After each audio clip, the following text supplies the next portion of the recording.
I'm still, when this all happened, I started getting mail from all over the country.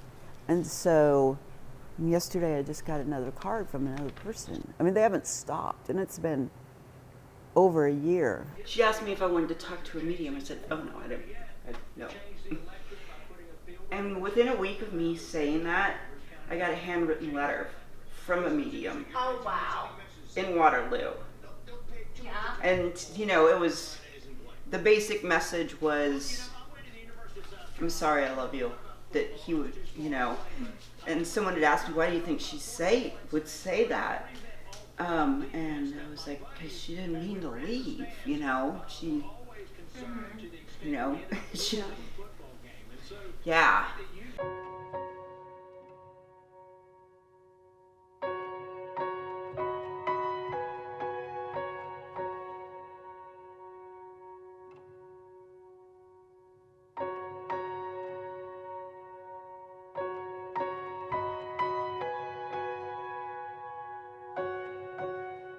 I found out that Mollie was missing by my son calling me at 5 o'clock on, I think, Wednesday afternoon, and saying, Mom, do you know Mollie didn't go to work today?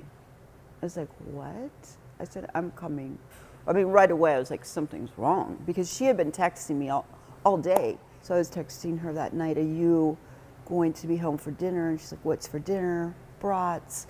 And she's like, yeah, I'll be home. But then she didn't come home, and then we got a call that she didn't go to work the next day.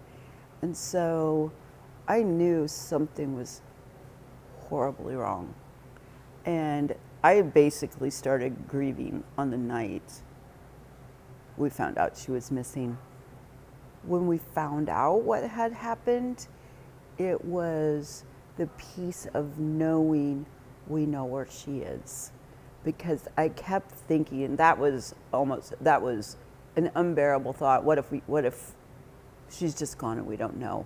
Because I know people go through that, And that was one that I couldn't deal with.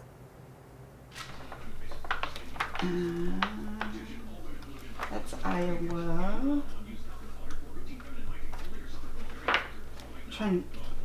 And then, there's a good one of me and the kids on the beach. I think that's down in Monterey. That's cute.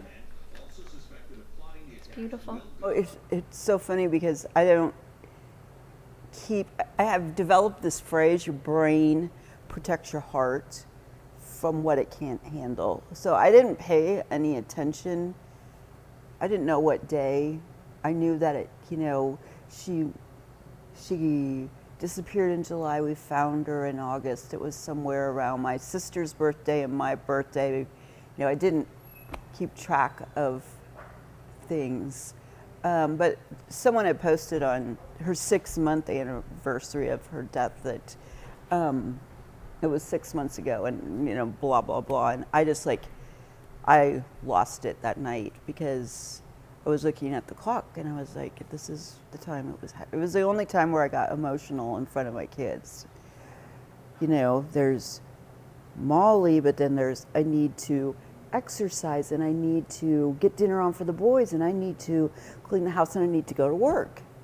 It's essential to keep up the balance, because I've watched, people become obsessed or get lost in their anger and their grief, and that's not what I want, and that's not what Mollie would want at all. She would want, because I've seen the outpouring of love from complete strangers, and she would want to acknowledge the fact that she too, wherever she appreciates that outpouring of love. I think she would want that to be acknowledged. I had some of her and a couple of her from state. Like I said, here's, you talk about, I just have them stashed all over because it's not like I can turn this into Mollie Museum. Well, someone asked me once, recently, they said, did you ever think this would be your life? And I said, under no circumstances. I've had a lot of good and a lot of bad, but, nothing of this magnitude. So every day is different. You start to get through it and you start to feel like, I feel better. And then I said, I call them sneaker waves, where, some little thing will come and then it's like a wave that pulls you back in, where you're like, oh wow, it really happened, because, there's moments when I'm like, oh yeah, Mollie's gonna love him, and I did the same thing with my dad. Like after my dad passed away on Father's Day, I was gonna call him, and I was like, oh, Laura. Laura, no you're not. And I have those moments with Mollie too. Of, oh, she's gonna like this. And then it's like, she would have, but it's been a learning experience. And there's some real positive things. There's been people come into my life who wouldn't be there if this hadn't happened. And, there's the grief and watching the people around you experience it also. And I wouldn't wish it on anyone, but there have been, positives. Mainly the people that, I've met or the pleasure of setting up the fund and, going to the Goodale art gallery and seeing those kids like painting and sewing quilts and, telling me how, seeing the sincerity and the seriousness in their faces of, this is important to us. That's been a positive thing. The painting, for example, it's exactly how she would have painted it, I think, as a child.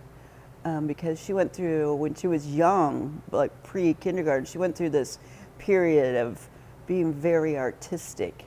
In fact, I have in my room a picture that it's huge, I had it framed, a self-portrait. It's so cute. And so we were at her house in Oakland, and she's written on it, to Mom from Mollie. And I was like, oh, Mollie, did you make that for me? And she's like, I did. And I said, something like, thank you. And then she held out her hand and she's like, $5, please. And so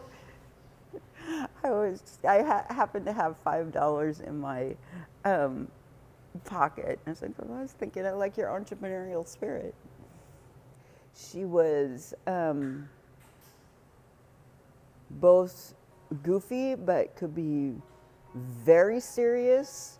She was, she could have a temper. She was stubborn.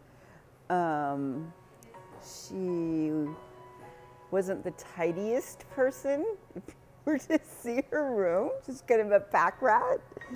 But she was artistic and curious. So yeah, she was just a young woman. She was a young woman.